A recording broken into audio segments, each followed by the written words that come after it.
exchange. This, in addition to the system of residency registration, led to the peasants' total loss of freedom. Peasants could not leave their commune and brigade, could not go into the cities to work or live, could not buy grain from the state grain shop, and their children could not go to school in the city. The peasants' children could only be peasants. China's rural residency holders became second-class citizens from this time on. During the Great Famine of 1959 to 1961, peasants did not even have the right to enter the city to beg for food. And with their path of escape totally blocked, tens of millions of peasants died of hunger. This was a frightening tragedy, unprecedented in the history of human civilization.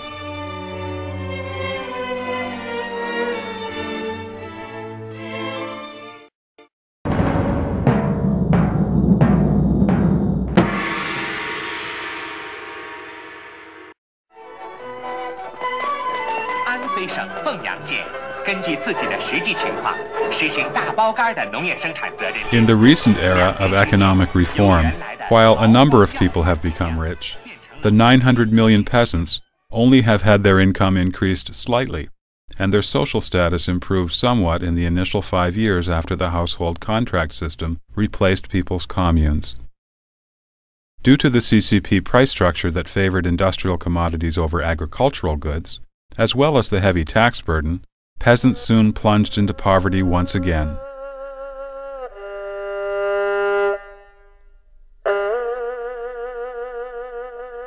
Data from Xinhua news agency shows that since 1997, the revenue of the major grain production areas and the income of most rural households have been at a standstill or even declined, while rural local government imposed increasingly heavier taxes and fees.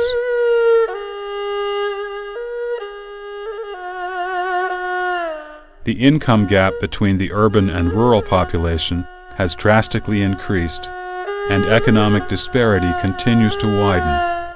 Peasants who have entered the city as wage laborers receive the lowest pay and are deprived of any welfare benefits their urban counterparts enjoy.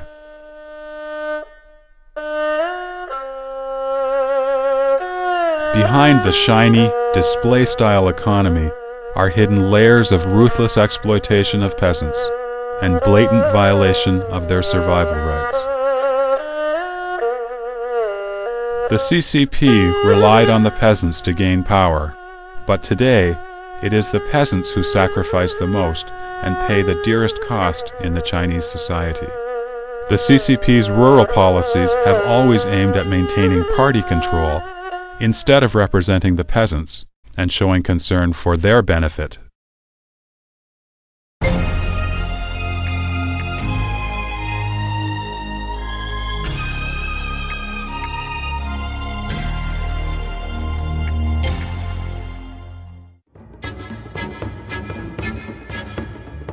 During reforms in industry and commerce that started in the early 1950s, the CCP claimed that the capitalist class and the working class were different in nature.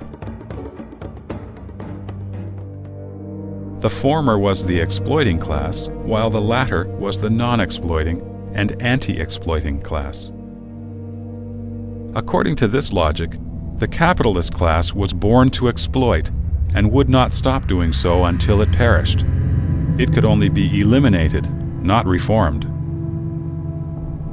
Under such a premise, the CCP used both killing and brainwashing to transform capitalists and merchants. The CCP used the method of supporting the obedient and destroying those who disagreed. If you surrendered your assets to the state and supported the CCP, you were considered just a minor problem among the people. If you disagreed with or complained about the CCP's policy, you would be labeled a reactionary and become the target of the CCP's draconian dictatorship.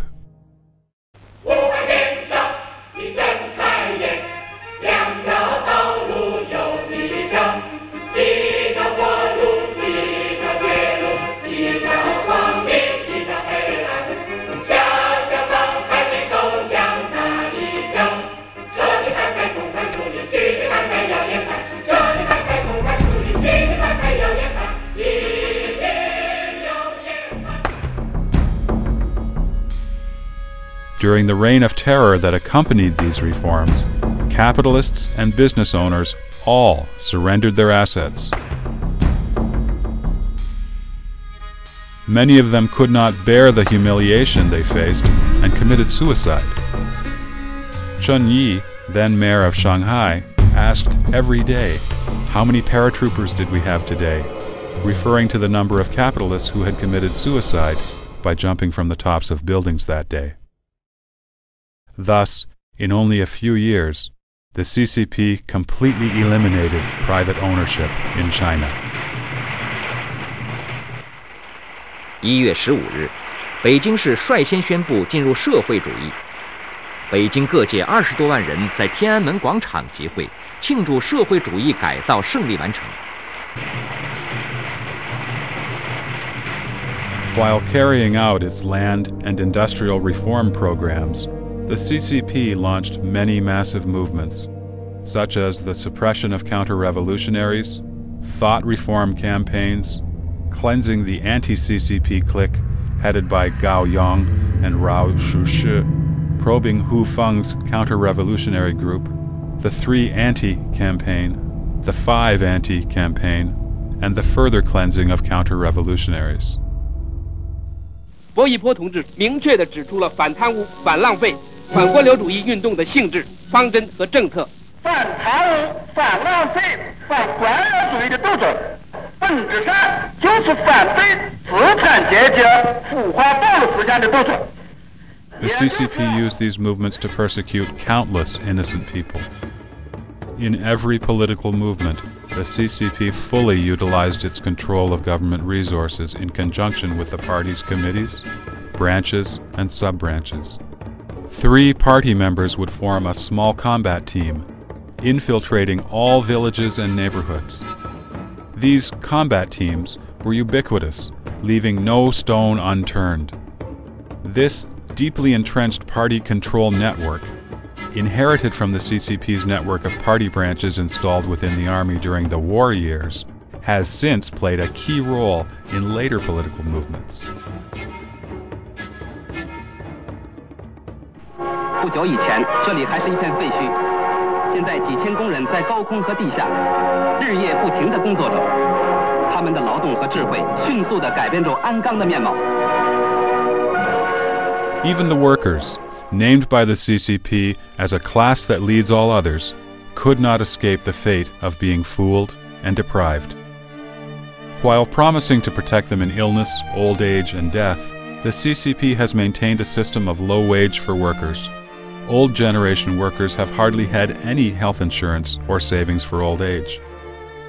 After the Cultural Revolution, the CCP transferred the economic problems caused by its own policy mistakes onto the workers. In the name of economic reform, the CCP took away all welfare promises to the workers. After the CCP sold out state enterprises, one round after another, countless workers lost their jobs. As medical service became commercialized after the government relinquished its responsibility to society, workers dared not visit hospitals when they were ill. After old age care was dumped onto society, old workers who live on their meager retirement income barely have enough money to buy food. In this process of workers' deterioration, however, the CCP leaders at various levels have converted state property into their own. After the bloody transfer of private property to the public in the early years, now we have a similarly bloody transfer of public property into private hands. These 2 crimes, opposite in nature, have both been committed by the CCP in just 50 years.